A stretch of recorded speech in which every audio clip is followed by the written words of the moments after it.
everybody. This is the first episode of the Siege Spirit podcast. I'm here today with Garfieldisdoc, who is a content creator.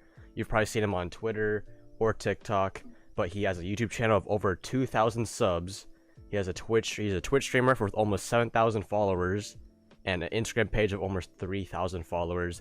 He's been in this scene for a long time. If you have not already checked him out, I'll leave all of his link and socials in the description. How are you feeling today, Garfield? I'm actually pretty sick right now, I'm not gonna lie. Really? I might have corona, so. Okay, yeah, he's been, for the past year or so, he's been blowing up on the scene and all that. But hey, you know, he's gonna be my first, what do you call it?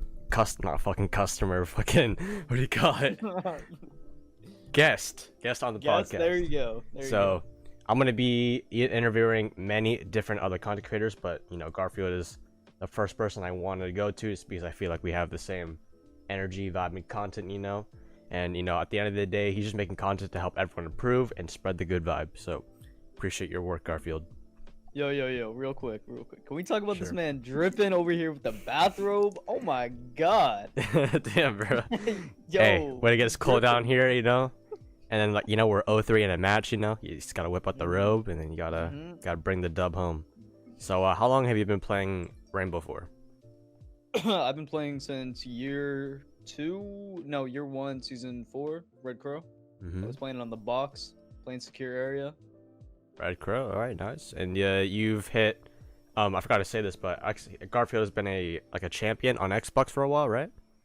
Yeah, I was champion every season since the rank came out. Nice. Besides like this season, because I switched PC. Yeah, you must have carried all that game sense over to PC, and now you're already destroying a lot of, like, the competition. You're a lot higher than most people when they switch over. Yeah, I'm vibing. I'm trying to get my mechanical skill a little bit better, but yeah. Yeah, and what made you want to play Siege? I just like the team-based aspect of the game. Like, I come from actually like a 2K community, but as soon as I saw Siege and somebody recommended it to me, I decided to try it, and I was like, this is really dope. I fuck with the IQ. So did you play Siege? So you came from is 2K the basketball game, right? Yeah, it's a basketball game. Yeah. Oh, okay, yeah. okay.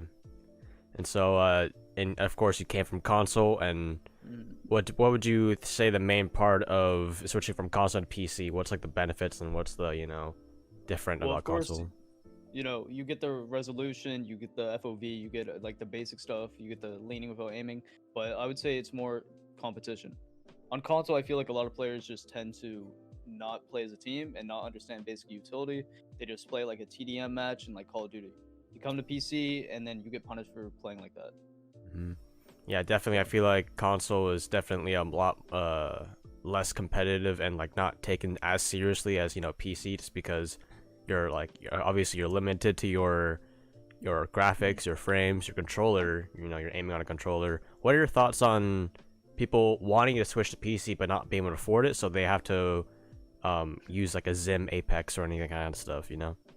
I feel like that's a very ignorant stance, because you're spending over $100 on a USB adapter, and then you're spending like $40 to $50 on a mouse and keyboard, because you're probably gonna buy a crappy one. If you educate yourself on PC specs, you can build a decent PC for $400 to $500, and that's like literally half of what you spent just to cheat on a console. So what would you say to someone wanting to switch from PC, wanting to switch to PC from Xbox or any kind of console?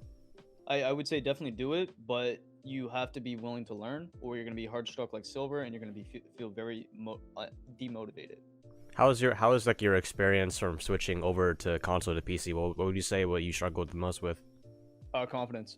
I believe when it comes to like aim and just game wise and game sense, it's half mental, and I've been trying to fix that, because like I get in a gunfight, I'll constantly just worry about potatoing, and if I do, like it will just ruin me mentally. So I kind of tended to crutch onto like support ops when I first switched and try to use my IQ, but now I'm just finally getting into that aspect of just worrying more about trying to engage in gunfights and trying to force that and practice good habits. Nice. And also, I want to ask a lot more people about this, about when people say, you know, when their team doesn't always running like Ash, you know, all that kind of stuff, they feel like they're forced to run support, and then that becomes their excuse of being like, I'm not doing well because I'm always on support. You know, what would you say to those people who are that feel stuck on support and really want to get better, but you know, they feel like they're always on Thermite, and but they're not always like helping Mhm. out the team. I heard Pangus talk about this before because somebody asked him in like his chat, and like it's very true what he said. He basically said that you shouldn't try to think that just because you're a Thermite or Thatcher that you know you're not gonna get a lot of kills. That's kind of BS, to be honest. Like Thermite has one of the best ARs. Thatcher has literally the L8. Great weapons. They're very balanced, and like it's just a mindset. If you're putting yourself in the mindset, literally all you have to do is EMP the wall, Thermite it. There you go. You can do your own thing. Mm-hmm. So yeah, So definitely. I think starting out with support, like those kind of operas, I feel like has a good foundation, and then it forces you to kind of, because when you're playing support from different from Ash, you know, it's so easy to come in from a different game Mhm. like Overwatch, all that kind of stuff, like you know any other kind of like shooter. Like okay, this guy has a good gun, you know, if I, you know, but like in Siege where you don't have like a very strong foundation of your push on whether it's attack or defense, I feel like it's a lot harder to make that transition and that mindset over from okay, I need to stop playing for kills and start playing for, you know, winning the game in time. And Yeah, I was just about to say that. Like kills, like to be honest, I'd rather somebody that uses their utility properly, drone properly, than somebody that can get like 20 kills. Because there's something called empty frags, which a lot of players actually tend to have, and that's why they're like getting in the gold 1, plat 3 area, and they're like blaming their teammates when half the time they're baiting for their kills. So so, what would you say? What are your current thoughts on the current state or the meta of Siege right now? I feel like a lot of players get inspired from like Bolo and all those content creators, and they kind of lost the foundation of the game, and they kind of just try to play like it's TDM. And I think Mhm. that's a little bit more annoying because if you look at a player like Bolo, which is in Pro League, he's very smart, but you know you're posting these highlights on YouTube, and it's inspiring like all these kids just to play like idiots almost, which isn't his fault, of course. But I feel like it just became like a run and gun shooter. When people would definitely like for like you know any kind of content creator or for like gaming or all that kind of stuff, they show their you know their unique highlights, what goes right, Hmm. but they don't really show you know them dying all that kind of stuff. So you know I think it Yeah. definitely people definitely think okay if I copy this guy's setting, if I play the same operator, the same attachments, you know I'll play exactly like them. But that's just like Hmm. you know some It's people not just it. don't. Yeah. So what kind of operators do you like to main or who have you been enjoying lately? Mm, on defense, it's more been like I've been trying to master like smoke and mute, like the SMG 11, like switching from console and trying to learn like recoil patterns and like the SMG 11 is kind of like a risk over reward type of gun because if you spray a whole mag, you know, you're gonna probably lose that gunfight because you can't escape. So I'm trying to master just even the utility factor because smoke and mute are so underrated when it comes to like ranked players looking at which operators they should use. Like if you use smoke's gadgets properly, he's just so useful. He can like win around just off his gadgets. Attacking wise, I've been trying to go more fragger, like even Ash. I know Mhm. that's something I'm not really into, but I've been going Ash, trying to force myself into gunfights so I can get better. Definitely, definitely. That's what I want to be doing too. Like when I first started switching from PC, I played a lot of Twitch when Twitch had recoil, Zofia, and Thermite. Obviously, you know when I've kind of figured, okay, no one's really in like plat 3 low goals. No one's really running the hard breacher correctly, at least. So Yeah. that's why I've been playing a lot. I personally today, I think Thermite and support role is really one of my favorite roles to play. This just fits my play style. You know, not too fast, not too slow, and definitely, I think the SMG 11 is definitely a very unique weapon in Siege. Like a lot of people on console and PC, people think it's a lot of recoil, but they're not really. They're treating it like it's an actual like SMG with more ammo, but they're not like you said high risk, high reward type of play style. Yo, and like Ace is in the game now, so like when it comes to like hard reachers, like you cannot make that excuse that you can't, you know, you're not getting kills because you're on a sport operator. Even Mhm. AK-12, that thing is statistically one of the best ARs in the game. Yeah, it's been sitting So on Fuse for a while, but then they actually yeah, moved it to a more decent. Like, what are your yeah, thoughts on way more Ace? viable. Like Ace as like you know, how does he compare to like Thermite and Habana and Maverick? You know. I still rather have like a like. Here's the thing: when you have an Ace, you can't get like you're gonna have to waste two of his gadgets just to get a hatch. So I'd rather have a Habana do that because she has 3 sets of pellets. Thermite, like I don't really mind Ace over Thermite most of the time unless like you need multiple walls. And it's like people are kind of using Ace sometimes incorrectly when throwing his gadget. They throw it too high, and you have to vault through it, and the hole's not big enough. I feel like Ace is very easily counterable. I thought he was gonna be very OP, but once he gets a wall and if you're like Legion or somebody, you just impact the top of it. 2 of his gadgets are gone right away. So I think he's balanced where he's at now. Besides his weapon is a little overpowered, but yeah.